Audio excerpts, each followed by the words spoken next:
All right. And 3, 2, 1. Hello, everybody at Netroots Nation. It is so exciting to be here. This is the Feminist Buzzkills podcast, the show that doesn't remember a time that Donald Trump was ever vice president. I'm Lizz Winstead, and this is day 2 of Netroots Nation, and we have a lot of show. I'm Lizz Winstead, and I'm joined by my guest co-host, Kristen Haiti, who's filling in for Moji because Moji's been attacked with the vid. Yes, she got the COVID. Yes, hi everybody. I'm so sorry you get the great value Moji today, but we are talking about Chevron deference, a term many of us learned this year when the Supreme Court ended it, but to be honest, had absolutely no idea what it was and how it kept rogue judges in check. That's right. We're going to explain Chevron and how the impacts of SCOTUS gutting it could have serious ramifications for abortion access. And joining us to do that from Take Back the Court Foundation is Sarah Lipton-Lubet, and we are so excited. We have an expert here to talk to us because, let's be honest, had you heard about Chevron a year ago? I feel like no one did, and I feel like it all of a sudden was the thing that everybody smart was alarmed, and I'm so excited to be able to break it down. And plus, we'll dump a steaming pile of the latest Abobo news on you, but first, Liz and I have a lot of feelings. A lot of feelings. Whole lot. A lot. It's mostly about, I'm so excited we're talking about Chevron, but I feel like, too, there's a lot of looming, hidden things that are happening that the public doesn't know about that are, you know, with like Chevron, like the Comstock Act, which we saw a fantastic panel here at Netroots about the Comstock Act yesterday. And Abortion Access Front has an incredible campaign. Anthony Comstock has actually been brought back from the dead, and we have him walking around Netroots. I don't know if you have seen him, but if you do, please kick him. Tell him how much you hate him. That's right. He'll hate it. And we've heard a lot about the Comstock Act and how it's this law from 1873 that is basically bans obscene materials from being sent through the Postal Service, abortifacients, pornography, all this stuff. And it's been amended, but a lot of stuff is still in place. And people are learning about the act itself. But Kristen and I wanted to talk a little bit about Comstock the man, because I think a lot of people think the Comstock Act was just some rogue congressperson who decided to create this law 100, 200, 100 and what? Just came out, I don't know, it was from 1870. Oh, God, don't make me do math at 9:09 in the morning, please. But Comstock was, he was from New York State, New Canaan, actually. He had came from a jillion children. His mom was one of those fire and brimstone evangelists. And he was just a guy who sold dry goods. He sold beans and bolts of fabric. And when he was in the Civil War, he was really offended that his soldier buddies were getting girly magazines in the mail. And he was very, very disgusted that they were just being tainted by their morality, was being offended by it. How dare they? Right. That's so incredibly rude of them. So incredibly rude. They're at war. They're just supposed to be off dying, not enjoying themselves. Not enjoying themselves. And so when he got out of the war, he decided that he was going to just find out how much obscene materials you could get through the mail for research, I guess. So he got magazines and all kinds of back massagers and all kinds of implements of pleasure sent to him. And then he examined them all, I'm sure.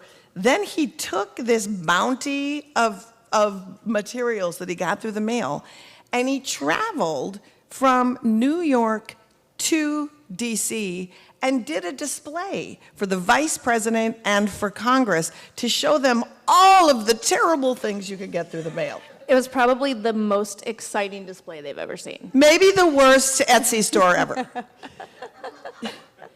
But the thing is, Congress was more than happy to pass this this Decency Act, because they were embroiled in a scandal because a shit ton of Congress people were involved in this railroad scandal where they were bilking money from the railroads and pocketing it, and it was a whole mess. So they were like, wait, if we pass this law that shows that we are not immoral people, it will sort of smokescreen from the shit that was going to come down on them, right? And so they were like, Anthony Comstock, thank you for bringing to our attention that you could get dildos in the mail. We are going to actually pass a law, and we're going to name it after you. But then it gets weirder. It gets very weirder. This man ended up collecting what? Well, they deputized him as the screener of the mail, basically. And so then he deputized his buddies from around the country. Mm-hmm. And they've collected 150 tons of books. They made over 4,000 arrests, and he bragged about causing at least 15 people to commit suicide because of prosecutions. Yeah. He's a peach. He's a peach. And so the fact that there is still this law on the books, and that people are using it, and we have seen that 145 members of the Senate and Congress wrote an amicus brief to SCOTUS. We heard SCOTUS mention it. And so it's like, if we want to go back that far, it gives you an idea of where we're at. So Anthony Comstock, the man is garbage. We have a zine about it. We have a repeal about it. We're working with Senator Tina Smith on helping get that law passed. And so at the end, we'll put up a QR code where you can do it, or come to our booth, or come and meet Anthony Comstock later in the day. But we just wanted to talk about that piece of obscurity before we got on to actually the matter at hand. And before we actually get to the matter at hand, we're not getting to the matter at hand quite yet. What we're going to do is we're going to kick off the show with a steaming news dump of this week's reproductive, terror. Let's call it terror. Kristen, you want to kick it off? I do. Reproductive terror is great. The ballot initiative drama dominates today's headlines. First up, Arkansas. Arkansas tosses out ballots. Despite collecting more than 100,000 signatures required, the Arkansas abortion ballot initiative was disqualified. The Arkansas Secretary of State rejected every single name collected, claiming Arkansans for Limited Government, the organization behind the initiative, were missing one document verifying that all canvassers were properly trained. The claims are BS, and the activists are fighting back, but of course, Governor Sarah Shut the Fuck Up B. Sanders had to insert her 1 cent by saying, and I quote, "Today, the far-left pro-abortion crowd in Arkansas showed that they are both immoral and incompetent. As a member of the pro-abortion left, I have to say to Old Smoky Eyes, I know you are, but what am I?" Or sure, Jan.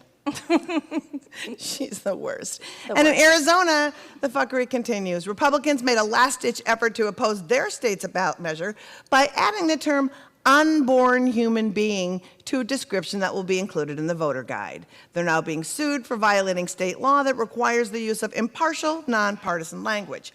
When asked about why they inserted such a biased term into the guide, an unnamed source said, because Little Miss Future Wife and the tiniest misogynist were too wordy. And finally, from the ballot box to, another box. In the first, somehow, study of its kind, it's been discovered that tampons can contain concerning levels of toxic metals such as lead and arsenic.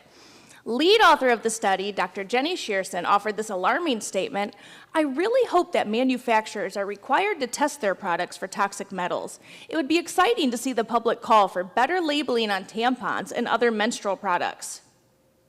What would be more exciting if instead of just labeling that there's poisons in our cotton ponies, they just stopped using the compounds that kill crabgrass or women in Dashiell Hammett novels in products we insert in our vaginas. And that is your steaming news dump, and it was a double flusher. Can I just say before we move on, the first sentence of this quote, "I really hope that manufacturers are required to test their products." Who the fuck knows? Why are they not required? You're the lead author of this study. Why do you not know this? Who knows this info? Just where's it going? In someone's vagina? Nah, we don't need to look into that. Anything's fine. It's all fine. And why do we just have lead and arsenic? Like, I don't think we had enough lead. Put a little bit more, maybe some arsenic, and Also, really where's Comstock now? He should be outraged that there's actually arsenic in the, although he probably Exactly. would ban tampons. Yeah, because they go into your vaginas. You're not allowed to do that. Yeah, fair. That's obscene. Oh my God, it's too much. This has been a week. It's been a week. All right, let's get to today's big story. Okay. Last month, the Supreme Court upended a 40-year precedent called Chevron deference. Chevron was something that most of America had never heard of until SCOTUS ended it. And in doing so, alarm bells have gone off about what could happen now that judges no longer have to defer to the expertise of the federal agencies in cases involving environment, healthcare, and much more. So what is Chevron deference? It is a legal principle that compelled federal judges to defer to federal agencies in the interpretation. Let me start that again. It's a legal principle that compelled federal judges to defer to a federal agency's interpretation of an unclear law that Congress empowered the agency to administer. It's a whole ass mess. People against Chevron will say that it takes power from the courts to interpret the law and gives it to government agencies. People who are for Chevron say when there are conflicting opinions in a case, it mandates that a judge should defer to the federal agency expertise for clarity, because Congress empowered the agency to do so. I am here for that, and I don't want some judge who can be just like, fuck the law, here's my feelings. I just really do not think we should be living in that world, and that's why we need to break it down with somebody who is smarter than me. Absolutely. And these are... Wait, absolutely? Absolutely. I mean... Wow, okay. Liz, there are people watching. These are just the broadest of strokes. So let's dive deeper with an actual expert of the federal courts. That's right. She cut her legal chops at the National Partnership for Women and Families, the ACLU, and the Center for Reproductive Rights, and is currently the executive director of Take Back the Court. Please welcome to the show, Sarah Lipton-Lubet. Woo! Coming on up, friend. Keep it going. You got to keep clapping. Yeah, it's a long ramp, it's a long walk. You got to keep it moving. It's a long walk. Yeah, it takes some time to get up there. Hi, Sarah. Sarah, we are so glad you're here because the thing is, as we all know, as Netroots attendees, people submit panels well in advance, so that they can get things organized.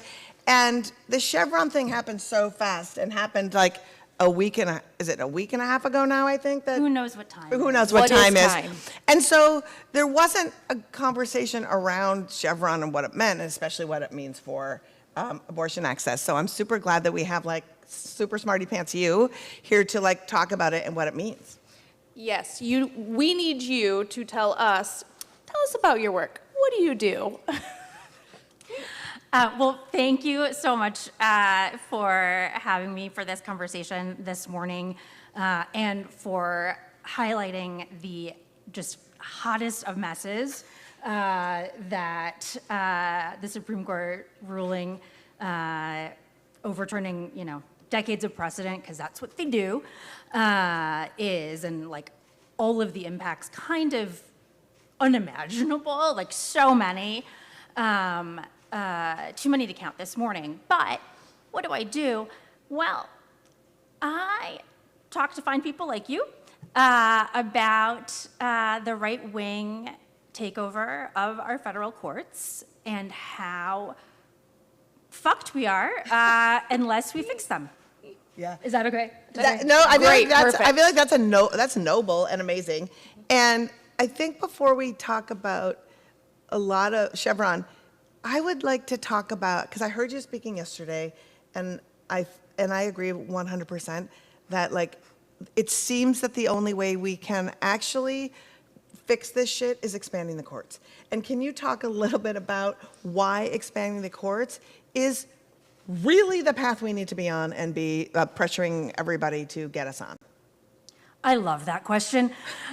So for folks who don't know, the number of justices on the Supreme Court is set by Congress, just in a normal statute, right? It's not in the Constitution. It wasn't handed down from Zeus or whatever deity you believe in.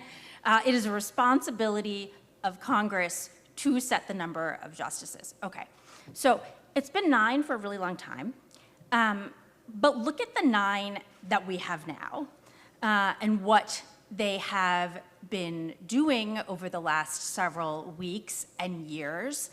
Not even slowly dismantling, just dismantling everything we know about our democracy and our rights, and as we're going to talk about, even like minutia agency expertise. And they have shown that they do not care that people are upset. They do not care that the majority of folks in this country want abortion access, that we want the ability to keep our communities safe from gun violence, that we'd like to breathe clean air every now and then. I mean, they don't care. And the only way to disempower them is to rebalance the court and add some justices that actually give a shit. Yeah, I feel like that's right. So let's get to Chevron. Let's talk about the history of Chevron deference, how it came to be, and then give us more context about why losing it is so dangerous, because it's bad. So, how it came to be. Chevron deference, and you guys explained it, I think, really well. Did we? You did. Oh my God, I'm so That's a excited. surprise. Because it was like we were reading lots of shit, and I was like, how do we boil this down? Because it just feels like you just should be listening to experts instead of inserting your own weird, judgy, like, well, I just happen to think nobody should be fucking, so I'm going to just do this instead of deferring to smart people. So it's based on like 2 basic principles. And the question is, what happens when an agency, so the EPA, the Department of Labor, right, any federal agency, enacts a regulation, someone challenges it, as folks are wont to do, and there are various possible interpretations of what the underlying statute, could have meant, what Congress might have wanted an agency to do. And Chevron deference used to, for my entire legal career, but now, Chevron deference used to say, okay, if there are multiple reasonable interpretations, a judge is going to defer to the agency and say, you're the agency, you understand things about the speed of water turbines and fish eggs that like I don't know about, and your regulation can stand. And that's based on 2 principles. One, judges don't know a lot about all of this super complicated, deep expertise topics that federal agencies cover. I mean, I don't know a lot about it. It's like, it's serious expertise, it's minutia. So that's 1. And then 2, there's a fundamental democracy principle there, which is, you may have noticed, federal judges, not so accountable, especially these days, but heads of agencies, they're appointed by the president who, for now, wins an election. And so there is like some measure of accountability there between the agency action and the rest of us. So I think, Kristen, before we get to the FDA part, what I wanted to ask was, I know it came to be, there was the NRDC, there was a specific case, right? And it was under the Reagan administration, I think, right? And so, I think they were trying to make sure that their folks were interpreting, how it was going. So can you talk a little bit about, like, what happens if an administration that's hostile to facts cleans out agencies and then places ideologues into those agencies, so that it's like, okay, Chevron deference works when you want it to, but then if you have ideologues in your agencies, can judges say, well, they say over here, can they use it in a bad way if bad people are replaced? Do you know what I'm saying? It's a good question. So I think I think I get the question, and it's pretty much heads they win, tails we lose, right? Because it's all about power and control, and who controls these various arms of our government. So yes, Chevron is originally came up during the Reagan administration. Republicans loved the idea then because they were in control of agencies. There was this huge swath of deregulatory activity that they were wanting to enact, and they did not want left-ish leaning, were there left-leaning judges? They didn't want like sensible judges undoing their agenda. One of the biggest fans of Chevron deference was Justice Scalia. You might remember him, not exactly a liberal guy. And now that the federal courts have been captured by the right, they now want the courts to have the power to set all the rules and say what's what, and take that power away from federal agencies who are staffed by people who know things and study things and learn about things. But it's very much a one-way ratchet, right? Like this does not offer protection against a Trump administration implementing Project 2025. Because there you have the ideologues in the administration making the rules, and you have the ideologues on the bench saying, cool, cool. Sorry, there's like no sunny side. No, I'm just not. Everything's terrible, everything's awful. But that's a good point. Let's talk about, we have an election coming up, in case no one knows. So how does this ruling affect access to medication abortion, especially in the hands of an anti-abortion administration? In so many ways. And it's not just this one ruling, right? There were a series of rulings this term, and we don't need to get into the legal nitty-gritty of it, but that basically upend everything people who thought we knew about how administrative law and agency law work.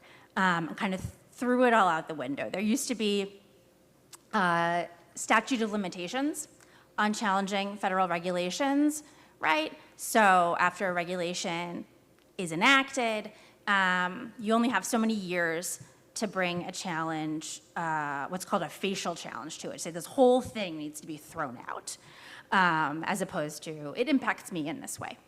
But if you want to throw out the whole thing, there's a time limit. Well, the court threw out that time limit in a case called Corner Post on the last day of this term. So how does that impact abortion? It could be many ways. Here's one. In the medication abortion case that came up through Judge Kaczmarek and the Fifth Circuit, and the one that we've been talking about for the last year, Judge Kaczmarek's initial ruling threw out all approval of mifepristone, like from the get-go. The Fifth Circuit, no friend to abortion, narrowed that ruling a little bit, saying you can't throw out the original approval of mifepristone because there's a statute of limitations on bringing that claim. Guess what? No statute of limitations anymore. So that's just one example. So they could just bring back that case? Yes. Awesome. And then what about, because through the course of the mifepristone case, we saw, Kaczmarek also cited Comstock, right? And then when it went to the Fifth Circuit, Judge Ho had this lot of feelings about, literally one of the things he said was that there's an aesthetic, what was the exact phrase? The doctors had an aesthetic pleasure or aesthetic something? An aesthetic interest in the enjoyment of other people's pregnancies. Yes. So if that doesn't creep you out now, we have a shower installed in the back at any point if you want to just like have a Silkwood shower. But yeah, so like that's the inserting of your own weird personal opinion rather than deferring to, the facts of the case. And they cited so many lies in the mifepristone case. Some of the research was just tossed out by, the people that published it to begin with. And so when you don't have to defer to expertise, what it leads to is having these weird feelings and people who are just aggrieved about something. It feels like, and tell me if this is right or wrong, that now anybody who feels aggrieved about something can just start a case and have standing? Is that too much of a stretch? Not in a way that matters, right? Like, that's not too much of a stretch in a way that matters, because at the end of the day, there are going to be so many cases brought in front of these right-wing judges to undermine everything that we care about, right? Some people might argue with me and say, well, we saw in this term that the court still cares about standing sometimes, kind of, when they don't want to rule on an abortion case a couple months before an election that they're hoping their candidate will win, right? So there are arguments against that, but basically what these cases have done, what the Supreme Court's recent rulings have done, is just opened up no time limits. You can challenge any regulation from any point in time, and you don't have to defer at all to an agency's expertise in an area that a judge may and likely knows absolutely nothing about. Can I? Alliance Defending Freedom, you know those guys? Oh, we love them. A little bit. Oh, yeah, Josh familiar. Hawley's bride. So they filed an amicus brief in one of these admin cases, basically laying out their vision of what they want to do once all these admin law rules have been thrown out, which they now have been. And they target medication abortion, Title X, gender-affirming care, abortion access for service members and veterans, and of course, the moral scourge of the narrow slice of availability of emergency abortion care for people in dire medical need. All of those are areas that they now feel they have the upper hand in prevailing now that Chevron is gone and statute of limitations are gone. All of these principles that used to, put some guardrails around the having a judiciary with just like unstoppable power. For a non-legal casual observer, I think what has been astounding is you assume when judges are deciding these cases that they are based on facts and peer-reviewed science, and it is mind-blowing how much bullshit they're taking in, and that's what goes into the ruling. It's nonsensical and terrifying. Yeah, that's so sweet that you would think that. Thank you. Kristen's adorable. I am adorable. I tell myself every morning.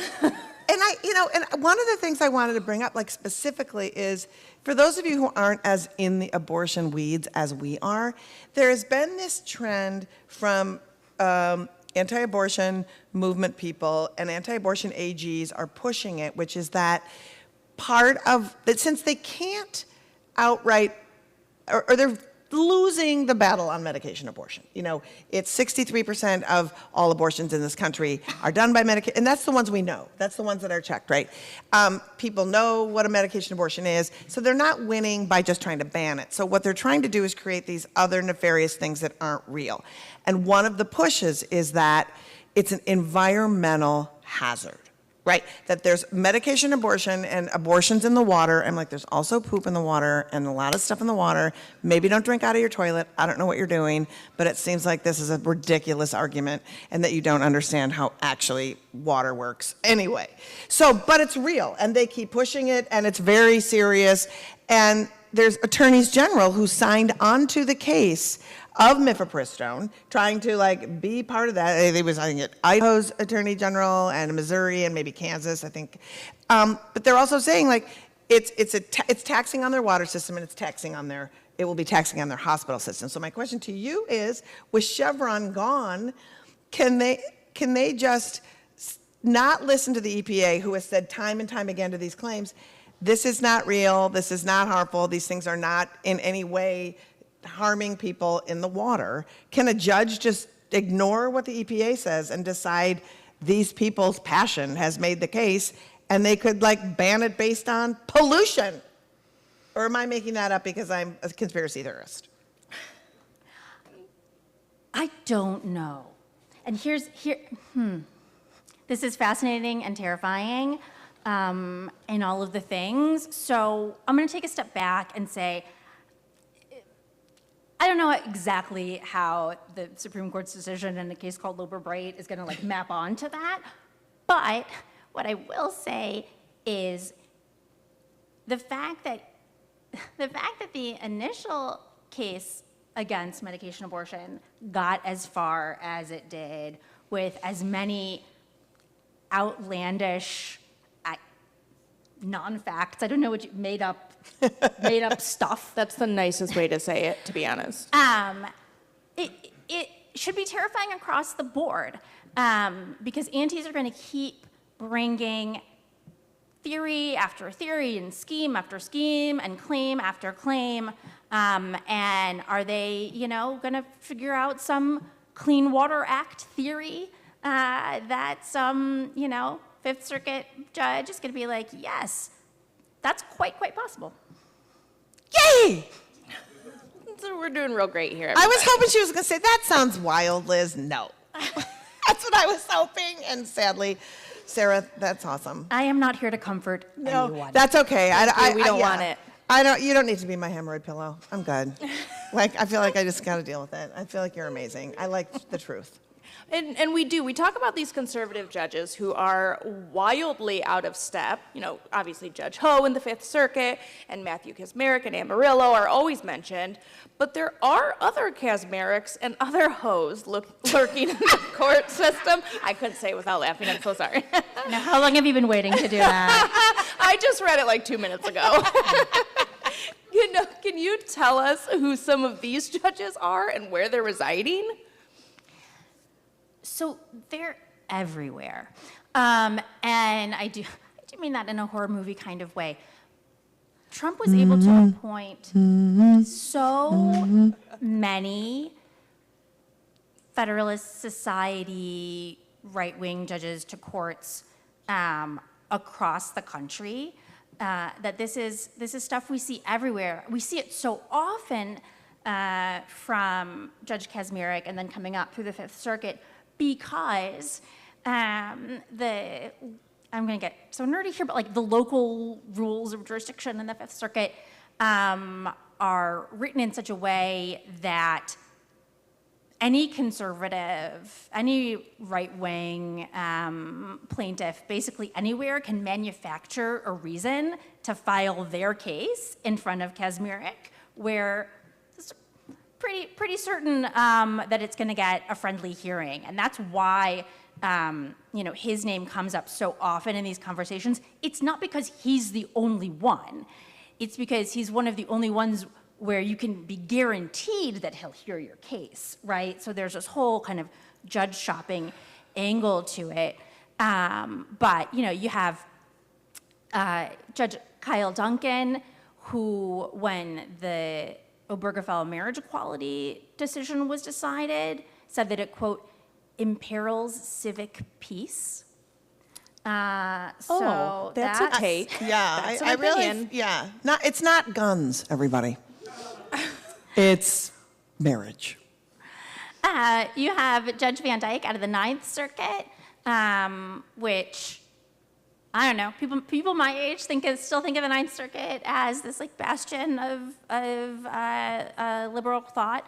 But you have Judge Van Dyke there, who was rated not qualified by the American Bar Association because, quote, and this is close to a quote, because paraphrase, he is ignorant, lazy, and ideologue with no commitment to the truth.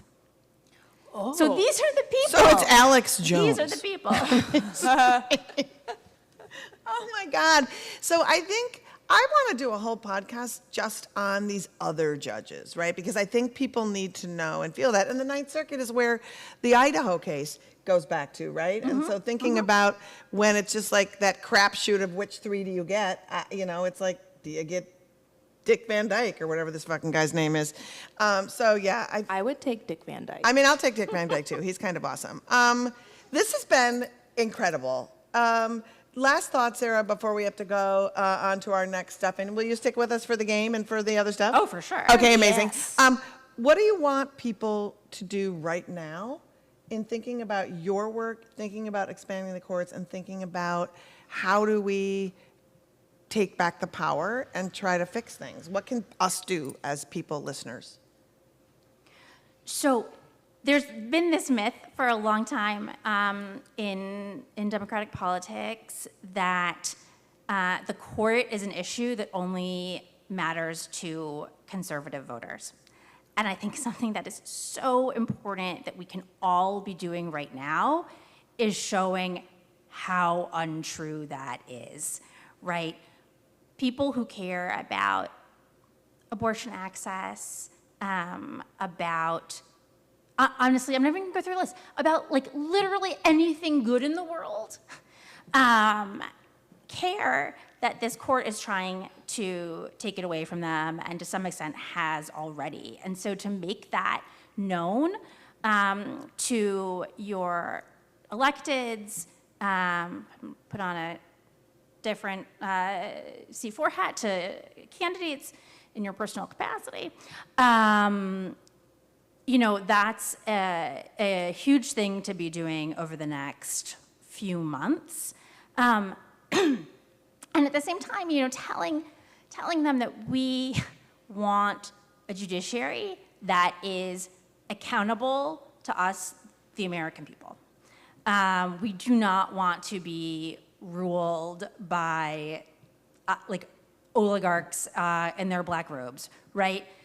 That's not what democracy is about. Sorry, I'm getting up on my soapbox here. We like that here. The Judiciary Act, it's a bill. It would expand the court. It would take power away from Clarence Thomas and Sam Alito. And their wives? Or is that just wishful thinking? And the folks on the court right now who think that they are accountable to no one, beholden to nothing, and able to enact their will with impunity, and we need to show them that that's not okay. Awesome. That is good advice. And links to everything you said we will put in our show notes, what that act is, everything that you were talking about, on Chevron, on all the stories we touched on. And you can go look at the show notes of the pod and do your own research with facts. It's fun. And we always like to remind you that you can find the best, most up-to-the-minute resources on accessing abortion care and funding for your care on our website, aafront.org. Our Charlie chatbot is at the bottom right of our screen and will walk anyone, anywhere in the country through their options and resources for abortion access. Thanks, Sarah. Thanks, guys. Yay! You can find Sarah at Lipton Lubet on X or go to takebackthecourtfoundation.org to learn more. And you're going to stick around with us. Before we get to the game, we have to do a little bit of what they call business.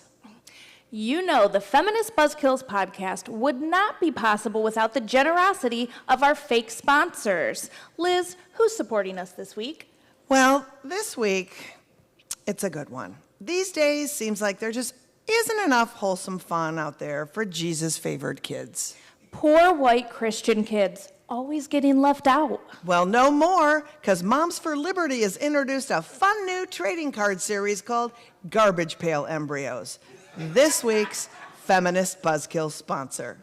Garbage pail embryos are a wonderful way for kids to learn judgment and abortion disinformation while having fun doing it. We all know about the millions of IVF casualties and post-birth abortions that are being tossed in the garbage every day. Isn't it time we teach our children about them in a way they can understand? You can never start too young, and with Garbage Pail Embryos' colorful design and a supersized stick of bubble gumbrio in every pack, kids will be begging to learn about all the brilliant potential lost to abortion. Like Olivia, the oncologist, whose goal of curing cancer was aborted even before she developed a brain. Or Greg, the gold medalist, who because of Plan B, never swam further than the fallopian tube. Collect them all, trade them with their friends. It's the perfect tool to create the next generation of Charlie Kirks and Ben Shapiros. Garbage Pail Embryos, putting the fun in fundamentalism. We have to get better sponsors. We do. This is terrible. It is Something's always gone bad. wrong here. Every week it's worse than the next. All right, now it's time for the party game that you all know. It's faster than Monopoly, more fun than Taboo. It's 6 Degrees of Abortion. Now, normally this is the game where Kristen and or Moji takes a story from the news seemingly unrelated to reproductive rights, and I have 6 chances to try to link it to abortion. But here at Netroots, we're going to have y'all toss us a story, and the 3 of us will work together as a team trying to make the connection. So let's see if y'all can stump us this week. All right. What do you have? Who's got a news story? Who wants to come forward with the news story? Come on up, quick. Yay! There's a mic. Talk into said microphone. So this is from NPR, Okay. so it must have gravitas. All right. Yesterday, Is it about string theory? It depends how you tie it together. A man is caught, headline, a man is caught attempting to smuggle 100 live snakes into China in his pants. Okay. A man is trying to smuggle 100 live snakes into China? Into China in his pants. In his pants. Okay. What are we linking? Are we Well, this linking is a good China, one. snakes, pants? What are we linking? All of it? Okay, you're just giving us the full range. Okay, so we can choose Carte any of that. blanche. Okay. This is hard. Okay, wait. This is a stretch. But he is trying to smuggle snakes, which makes me think of snake oil salesmen, which are obviously all bullshit. And thinking of bullshit theories brings me back to abortion pill reversal and how it's all a lie. That's the best I've got. Okay. This is a hard one. This is a hard one. I'm thinking that smuggling Chinese snakes, Judge Ho, I believe, is a Chinese American. He's a snake oil legal salesman. Hates abortion. I don't know. Damn, this is I hard. think I'm going to leave this one to the experts. Okay, man, how many snakes? 100 snakes? 100 snakes. 100 snakes in his pants. Trying to get them into China. How about every abortion started with something in a man's pants? Okay. There it All is. right. Every abortion There it starts is. with something in a man's pants. We got there. Kristen. Yes. Yes. That is awesome. It's my I was Costanza trying to moment. make I'm outta so here. many connections. Oh my God. Good job, team. We did it. Good. That was Great really job, fun. everybody. Thank you so much. I love that. Kristen, congratulations. We're very excited. Sarah, thank you so much for joining us. That is our incredible show. We have time for some questions. So if you guys have any questions about what you heard today, any questions about what's happening in the state of abortion access in general, we'll take your questions now. Anybody? Any questions? Anything about snakes in a man's pants? I don't want to answer those. Yes. What's the best that we can do to help expand the court? The question is, what is the best thing we can do to help expand the court? Join the movement. join the movement to expand the court. You can find my organization, Take Back the Court, at takebackthecourt.today. There are so many others working on this issue. I know so many folks here are part of organizations, are volunteers, or on staff in various places. You know, is the organization that you're aligned with or that you're a member of part of our coalition to make this happen and take back control away from these right-wing ideologues on the court? So that's something, that's an easy thing to go back and do. Like, you know, talk to whomever you talk to at your orgs or your communities and see if you're part of this fight. So that's number one. Reach out to a member of Congress. Let them know how important it is to you to not be ruled by this court, and that you expect them, as part of their responsibility as a co-equal branch of government, to do something about it, right? We've seen a lot of members just kind of throw up their hands and say, oh yeah, court seems real bad, I'm gonna tweet about it. Well, you're a member of Congress. You can actually, like, I don't know, pass laws, make things better. That's a wild concept. You know, snakes in a man's pants. You can reach out. So I would say reach out to your representatives, tell them, you know, either you want them to support the Judiciary Act or thank them if they already do, and help emphasize what a priority it is. I think people underestimate the value of the thank yous, because even folks that sign on to a bill, you know, that doesn't necessarily mean it makes the top of the list for things that they're really going to be active on unless they hear from their constituents about it. Thank you so much for the question. Yeah. Here and then here. Just a statement. Oh, wow, amazing. You have a mic.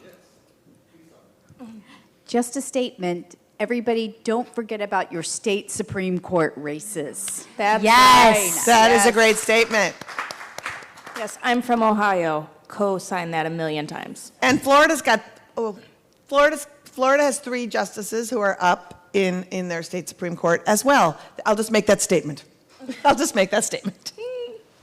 Yes.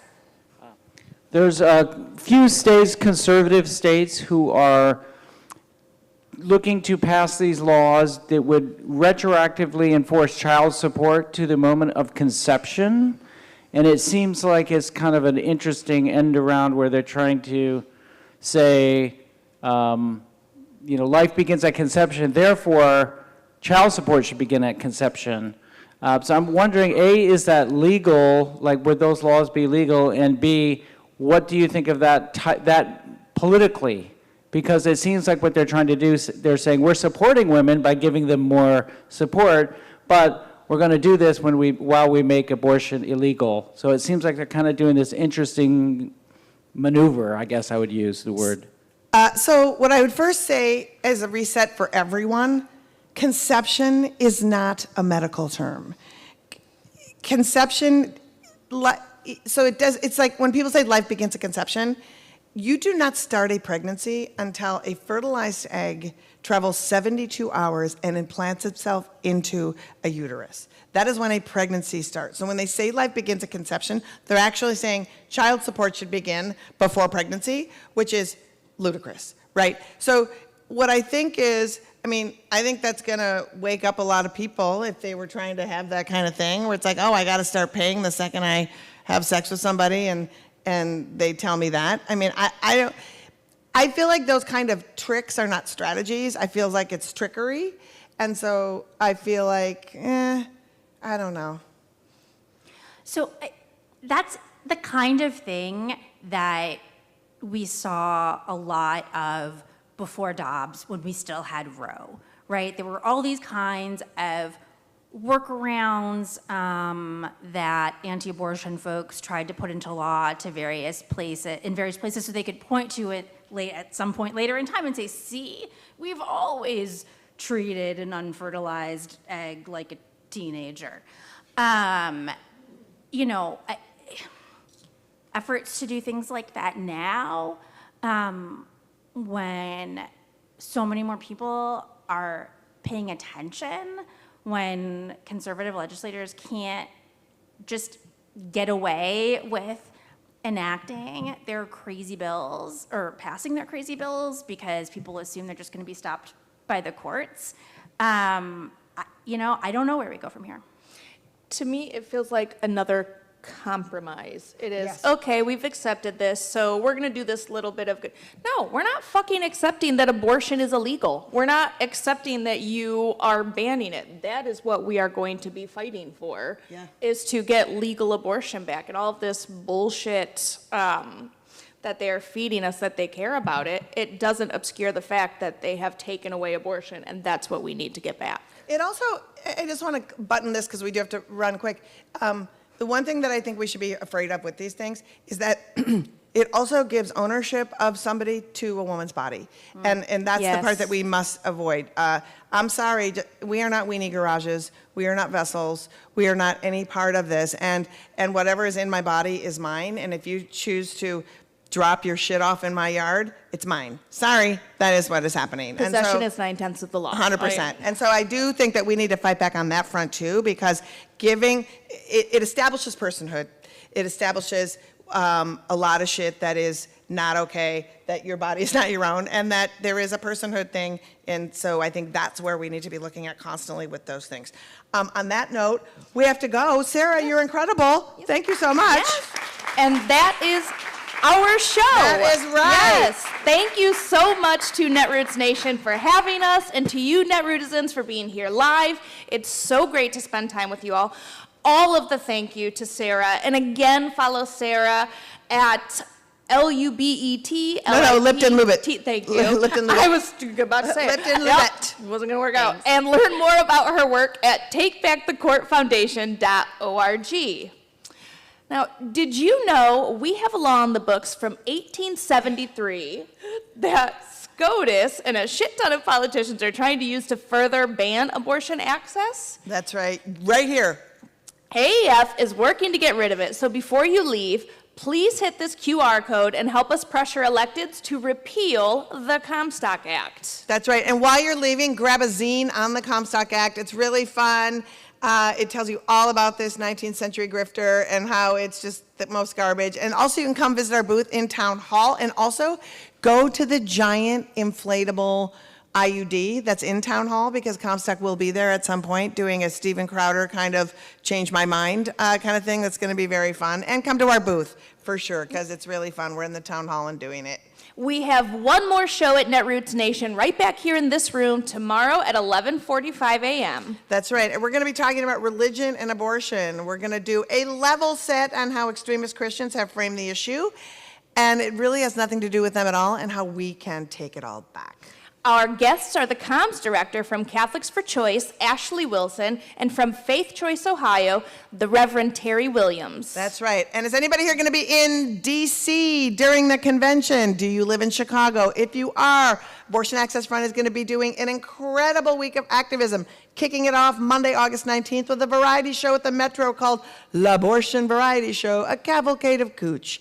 It's a throwback variety show with music, comedy, burlesque, all the things that could be banned after the election. So you might want to come check it out while you still can. Tickets are at aafront.org/variety show. And you absolutely want to join us at our booth and learn about all of the ways you can get involved. Get a golden uterus tattoo, buy a shirt, and join the Buzzkill squad to preserve, protect, and defend access to abortion. That's right. And if you would be so kind, follow us on all of our socials at Abortion Front, and even kinder, support us at Patreon, patreon.com/Feminist Buzzkills. And finally, we leave you with a man who's featured in ProPublica this week, hate pastor Matt Truella, showing us his whole ass when he lays out his plan for the LGBTQIA community. Spoiler alert, it's not a rager on Fire Island.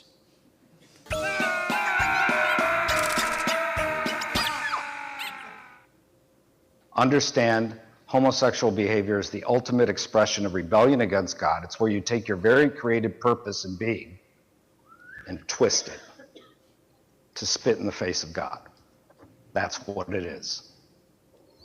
The magistrates have a duty to suppress such filthy behavior through law. We have already seen just in the last 20 years what happens when the filth of sodomy is not criminalized. Its filth grows and further destroys society.